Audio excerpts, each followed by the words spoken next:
Okay, good morning to all of you and very warm welcome to the seminar of our student Mallikarjuna. We are very happy today that we have with us his professors from the University of Agriculture Sciences, Raichur, Dr. K.P. Vishwanath. He is the supervisor, he is main supervisor, and he is also Director of Extension at UAS Raichur. We also have Dr. Lokesh, and he is Professor and Head, Department of Plant Breeding and Genetics in US Raichur. We have had long collaborations with them. We have several students here, and we really appreciate their support and the kind of training they are providing to these students there. The Mallikarjuna has completed his research work here and has submitted thesis and is ready to defend his thesis there. But before that, we want to see what he has done here. Mallikarjuna has come from US Raichur, and he is registered there. And before that, he did his master's in plant breeding and genetics from US Bangalore. And before that, his bachelor's in agriculture from US Dharwad. So he's, three universities already in Karnataka he has covered, and now we were saying that you should go to the fourth university, join as a faculty there. So yeah, Mallikarjuna has worked on a very important aspects, in chickpea, the earliness, flowering time is very important, and CRISAT has been working on them, and we were able to identify different genes for earliness. These are non-allelic genes, and so we gave him task to map these different genes so that we know their positions and we can then use the information in breeding program. So now I ask Mallikarjuna to give us brief of what he has done in this work here. Okay. Thank you so much, sir. Very good morning to you all. Myself, Mallikarjuna B P, PhD research scholar. Today I am here to present my PhD presentation on molecular mapping of flowering time genes in chickpea. Chickpea is a diploid self-pollinated crop, and it is also an important food legume having a genome size of 740 mega base pairs. It is the world's second most important food legume after common bean, grown in more than 50 countries. India is the largest chickpea producing country, having cultivated in an area of about 9.6 million hectares with a total production of 8.8 million tons. It is a major source of protein and also important nutrients like iron, zinc, beta carotene, and dietary fiber. Ecologically, chickpea is a cool season crop, but it is mostly grown as a post-rainy season crop in the semi-arid tropics and as a summer or a spring crop in the temperate and Mediterranean regions, where the crop experiences end-of-season drought. Among the various abiotic and biotic factors that affect the chickpea production, the drought and heat stress, which occurs at the pod filling and seed development stage, has become a severe constraint to chickpea production in many chickpea growing areas. One of the genetic option available for the management of the terminal drought is to develop early maturing varieties. As these early maturing varieties can escape the end of season high or low temperature stress, they can be cultivated in a short window of cropping season. They can enhance the cropping intensity and crop diversification opportunities. Flowering time is one of the important phenological traits of chickpea, which can be recorded with as a number of days from sowing to appearance of first fully opened flower. It can be recorded with high precision, and it provides a very good indication of succeeding phenological traits like days to podding and days to maturity. It is one of the important component for adoption of the crop to various growing environments, and it's a highly variable trait as it is influenced by mainly temperature and photoperiod, and it also influenced by altitude, latitude, and genotype. So far, there are 4 early flowering genes has been identified in chickpea. These are EFL1 gene was identified in ICCV2 and its segregant ICCV 96029. EFL2 gene was identified in the line ICC 5810. EFL3 gene was identified in BZD 132, and the gene EFL4 was identified in the line ICC 16641. Recent studies at CRISAT has shown that these 4 early flowering genes are not allelic to each other. So therefore, the present study was conducted in order for identifying the genomic regions controlling these flowering time genes in chickpea. This study was conducted with the objective to study the genetics of flowering time genes, to develop the genetic linkage maps and QTL mapping for flowering time genes, and to study the association between flowering time and maturity and yield related traits. The first objective was to study the genetics of flowering time genes. This study was conducted at ICRISAT Patancheru. For this study, 4 early flowering lines having different early flowering genes was used as a female parents, and a late flowering improved cultivar from Canada, that is CDC Frontier, was used as a common male parent. All the female lines were crossed with common male parent to develop F1s, and these F1s were selfed to develop the F2 mapping populations. During post-training season of 2013, all the parental lines F1 hybrids and their F2 populations were evaluated for flowering time and yield-related traits. For this, 190 F2 individuals were used in the cross ICCV 96029 into CDC Frontier, ICC 5810 into CDC Frontier, and BGD 132 into CDC Frontier.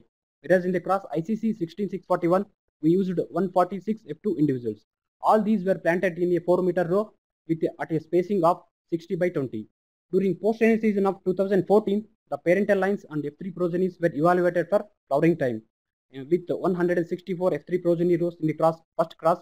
In the second cross, 174 F3 progenies were used, and in the third cross, 182 F3 progenies were evaluated, and in the fourth class, 102 F3 progenies were evaluated.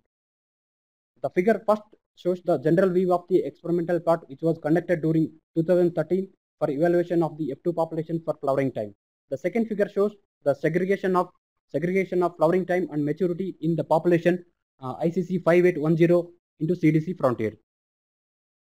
The flowering time data of parental lines indicated that all the female parents were very early to flower, that is, they completed flowering by 30 days. Accordingly, they also matured very early by 79 to 80 days, whereas the male parent CDC Frontier was very late to flower. We started flowering only after 65 days after sowing, and it also attained a physiological maturity very lately. The F1 hybrids of all the crosses were very late to flower, and also they were very late to mature. This indicates that the appearance of late flowering in F1 indicates that the gene for late flowering is dominant to early flowering in all these crosses.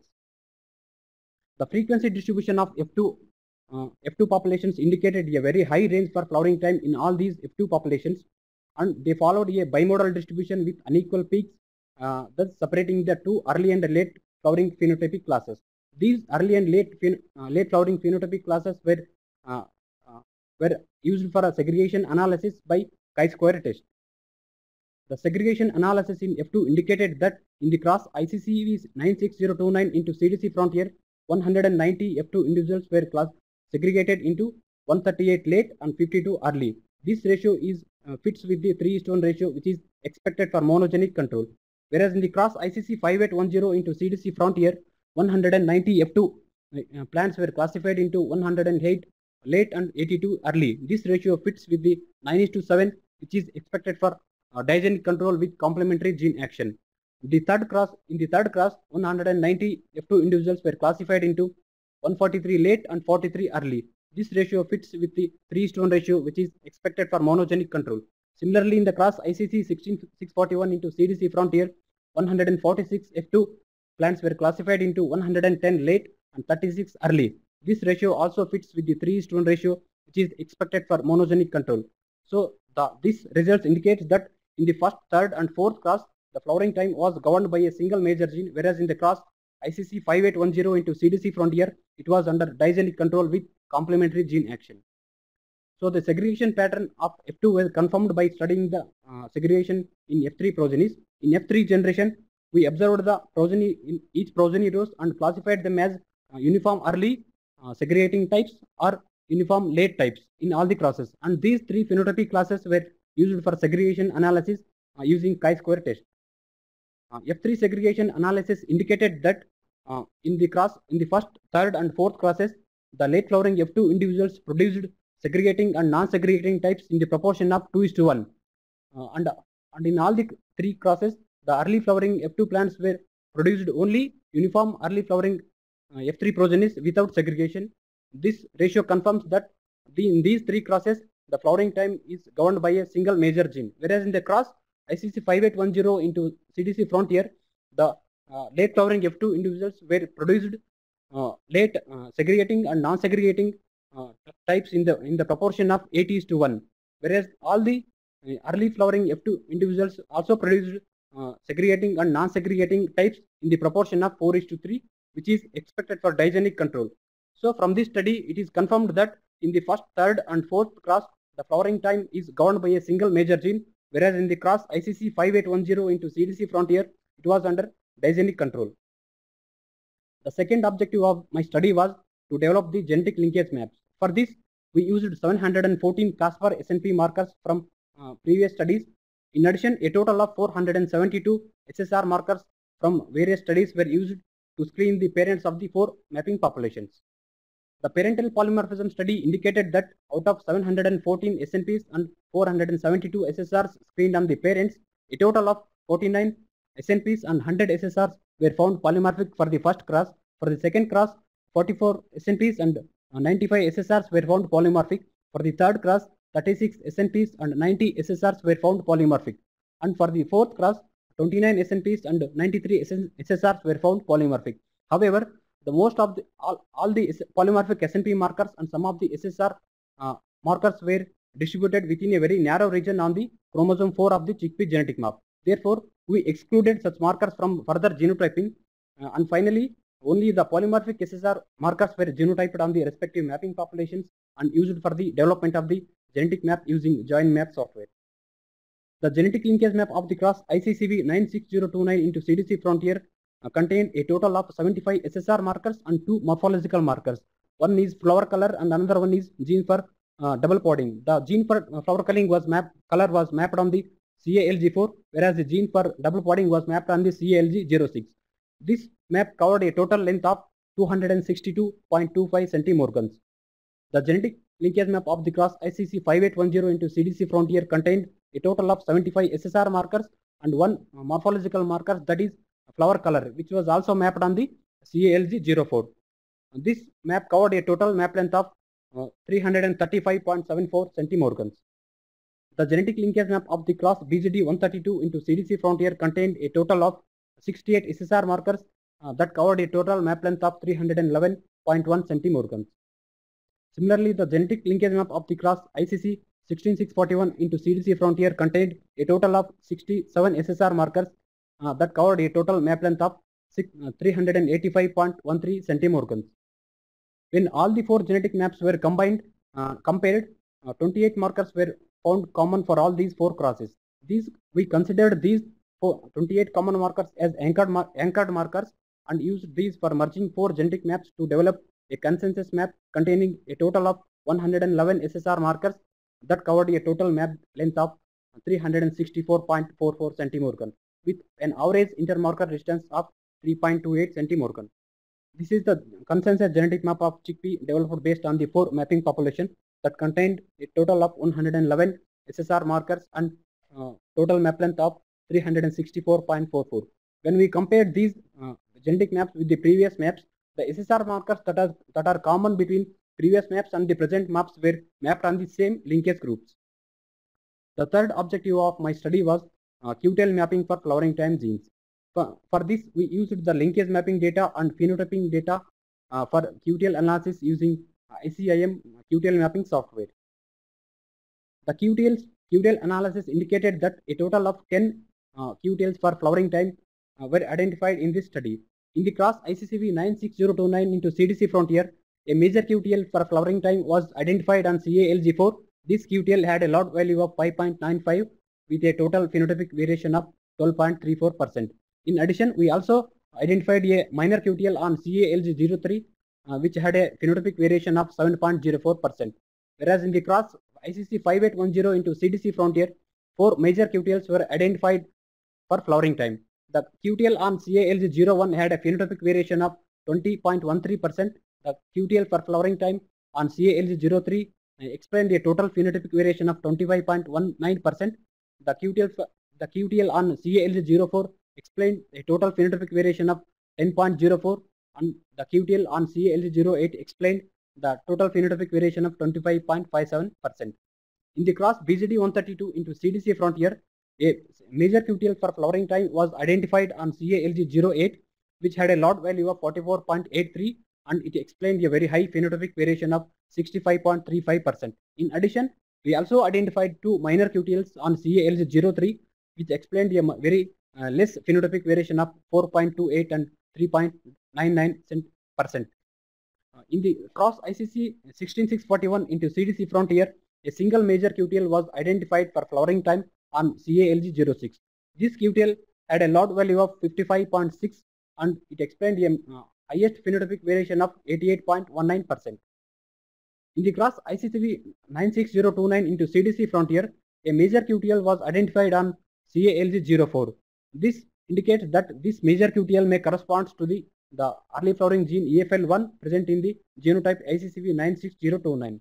However, we also identified a minor QTL on CALG03. This indicates that the minor genes were also involved in the controlling the flowering time in this cross. In the cross ICC 5810 into CDC frontier, 4 major QTLs were identified on 4 different linkage groups. Among them, the QTL on CALG03 and CALG08 explained maximum phenotypic variation. Therefore, these two may correspond to the two genes identified in the gene ICC 5810. However, in addition, another major QTLs were also identified in this cross. The same results were also reported in the previous studies. In the cross BGD 132 into CDC frontier, a major QTL for flowering time was identified on the CALG08, which explained a total highest phenotypic variation of 65.35%. And in addition, we also used the F3 segregating data of flowering time for linkage analysis and mapped the flowering time gene EFL3 on the CALG08 of the chickpea genetic map. This result confirms that the major QTL identified on the CA08 of the BGD132 cross corresponds to the flowering time gene EFL3 present in the BGD132. This is the first report of mapping the flowering time gene EFL3 from BGD132. Similarly, in the cross ICC 16641 into CDC frontier, a single major QTL was identified on the CALG06 that explained a total phenotypic variation of 88.19%. In this cross also, we used the F3 segregating data for linkage analysis and mapped the flowering time gene EFL4 on the CALG06 at the same position. This result confirms that the QTL identified on the CALG06 corresponds to the early flowering gene EFL4 in the genotype ICC 16641. This is also the first report of mapping the flowering time gene EFL4 from ICC 16641. In the present study, the genomic regions for flowering time EFL1 was identified on CALG04, whereas the genomic region for the flowering time gene EFL3 was identified on CALG08. The genomic region for the flowering time gene EFL4 was identified on the CALG06, whereas for the gene EFL2, we could not able to exactly pinpoint the genomic regions out of 2 genomic regions out of 4 which control the flowering time in the class ICC 5810 into CDC frontier. After QTL mapping, we also try to identify the candidate genes present in these flowering time QTL regions. For this, we performed the blast analysis of primer sequences of all the flanking markers flanking the QTL regions against the CDC frontier drop genome, and we selected the best hits based on the high low E value and high percent identity, and further gene ontology analysis was carried out in order to identify the function for these candidate genes. Even though the flanking markers of all the QTLs were used for the blast analysis, some of the markers did not have the original ID, therefore they did not give the exact hit in the genome. So finally, the blast results indicated only 2 relatively narrow regions on the CA4 and CA8. The further analysis of these 2 regions indicated a total of 30 flowering related genes. Some of the important genes were listed here. These are EFL6 and JMG1, which are reported to act as a repressor for the photoperiodic flowering pathway. The Tempronella gene TEM1, which is reported to act as a transcriptional repressor of the flowering time in the long day plants. On the CA08, the important genes related to flowering time in Arabidopsis and vernalization gene, and also some of the homeotic genes are also identified in this region. The fourth objective of my study was to study the association of flowering time with maturity and yield related traits. The association study indicated that flowering time exhibited a positive and highly significant correlation with days to pod initiation and days to maturity. This indicates that the early flowering plants which also matured very early. Therefore, the flowering time can be used as a primary selection criteria for selecting the early maturing varieties. Flowering time exhibited a positive correlation with plant height and biomass in all the crosses. This indicates that the extra early and early flowering plants completed matured within a short duration without accumulating the enough biomass. In all the crosses, a non-significant correlation was observed for flowering time with pods per plant, seed per plant, and yield per plant. This indicates that it is possible to combine early flowering with grain yield in all these crosses. The flowering time showed a positively significant correlation with 100 seed weight in the first three crosses, indicating that it might be difficult to breed early maturing varieties without compromising the seed size in these three crosses. Whereas in the cross ICC 16641 into CDC Frontier, the correlation was non-significant. It indicates that in this class it is possible to develop early maturing varieties with larger seed size. In all these crosses, a negatively significant correlation was observed with flowering time with harvest index. These results indicate that it is possible to develop early maturing varieties with high harvest index in all these crosses. Coming to conclusions, in the present study, the major gene inheritance was observed for flowering time. Therefore, the simple selection can be employed to select the early segregants in F2 and subsequent generations. In the present study, 4 genetic maps and a consensus map was developed. The common markers between these maps and the previous or future maps can be used to integrate the different maps in order to develop the high density genetic linkage map. In the present study, a total of 10 QTLs including 7 major and 3 minor QTLs were identified for the flowering time. Therefore, these major genes can be easily transferred to any desired genetic background by simple crossing. Also, these genomic regions can be fine mapped to narrow the QTL regions in order to identify the candidate genes for the flowering time. Finally, I thank my supervisor Dr. Puran Gaur sir for giving the opportunity to work at ICRISAT and also for guiding me during my PhD research program. I also thank Dr. Srinivasan sir and Shobhan sir for their guidance during my PhD research program. I thank Dr. Rajiv Vasni sir for providing the opportunity to work at the Center of Excellence in Genomics Laboratory. My special thanks to Dr. Mahinder Tudi who guided me during my genotyping work. I also thank my chairman Dr. KP Vishwanatha for his guidance support during my PhD research program. And I also thank my advisory committee members Dr. R. Lokesh, Dr. John Gowder and Ian Gowda Patil sir for their guidance during my PhD research program. And I also thank the Department of Genetics and Plant Breeding UAS Raichur for providing the opportunity to conduct my research at ICRISAT. I also thank the CRP research program on grain legumes for providing fellowship for me during my PhD research program. And I thank LSU ICRISAT, Library and Information Services ICRISAT, Housing and Food Services ICRISAT. And thank you one and all.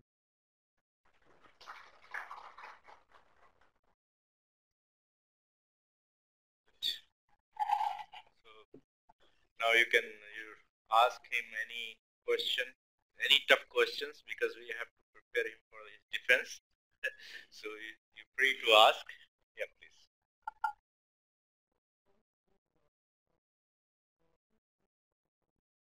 Yes, sir. Yes, sir. Yes, sir. Yes, sir. So I just would like to know which genotype or which is the area from which they have evolved. Because generally whenever we talk about the pathways, evolution of pathways, it's going to happen for one type of pathway. So I don't know how this second gene has been introduced into the evolution part. So naturally those genotypes must be from different ecological niches.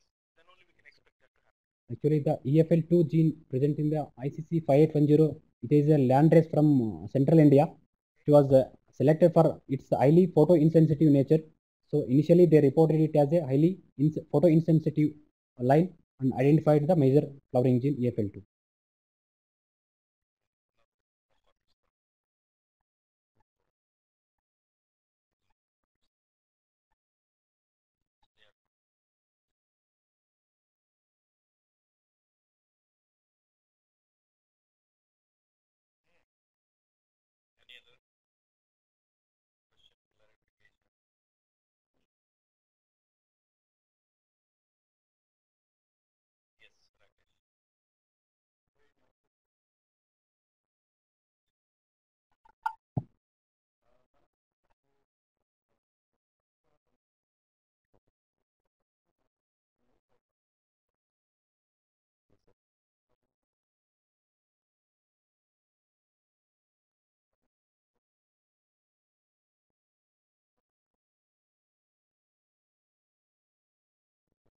SSR markers having the long primer sequence, therefore it is possible to get more polymorphic than the biallelic marker.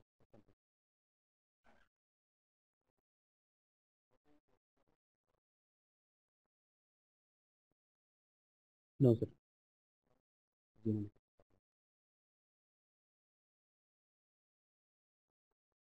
Chickpea actually, the SNP markers are less polymorphic SSR markers. Of course, it depends on their origins, where they come from. But in general, we have got less polymorphism for SNPs and chickpea SSRs. And these SSRs actually, you have to see also that they have been pre-selected, based on their polymorphism. So you are using those. You are already discarding a large number, which do not show polymorphism in the beginning itself. So that's another thing.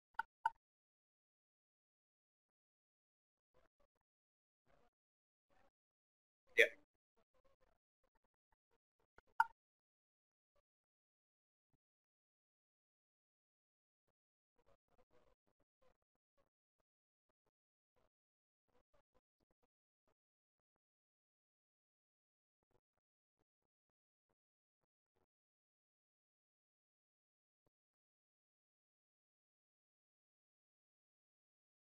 Any other? So Mallikarjuna, you definitely ask one question is very common to students, always in defense. What is next? What is the significance of your study? How you can use the results in breeding programs? So maybe, maybe you should tell that.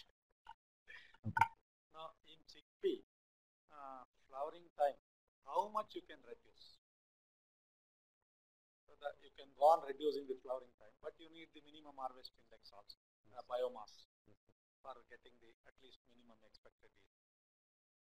So the shortest possible without compromising or without losing the yield, because there is a negative correlation between the duration and also the biomass. But as a breeder, how much you can compromise, or which is the shortest flowering time you can expect to get an optimum yield? Actually, these super early lines, yield of these would not match with the medium or late duration varieties. So these lines will be helpful in the stressful conditions where the cropping season is very less, with some amount of yield without expecting much yield. You are a breeder and you are given a task for breeding a short duration chickpea variety without losing the yields. So how much reduction of duration you can do? So that depends upon the availability of the early flowering source. Yeah. That depends It's on around 30 days. Yes. Sir, it is around 28-29 days. Now can you still go if there are existing, still further reduce the flowering time?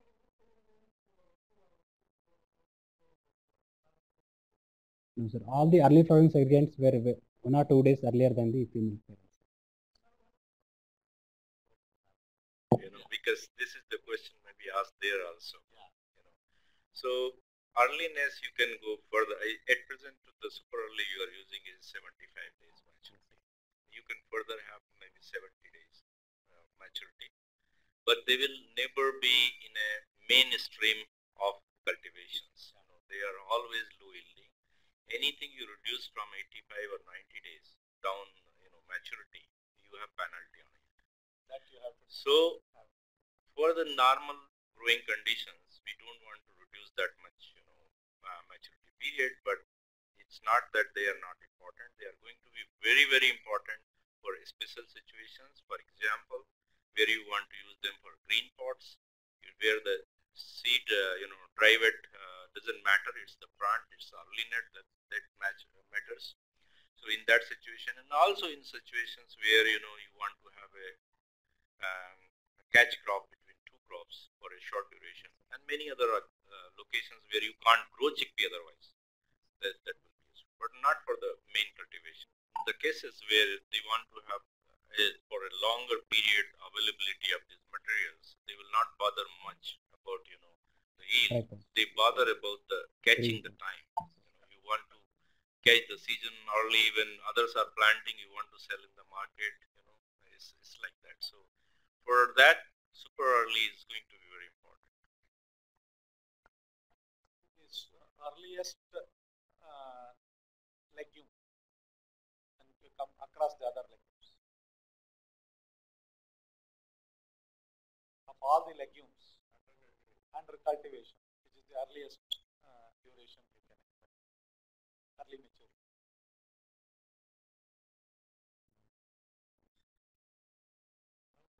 Mungbean, you have 55 days, and those 55 days maturing this one, they are not in the field because of the less productivity. But there, the earliness, everybody says early. So you have to have a threshold level. So in each crop, that threshold level should be guarded.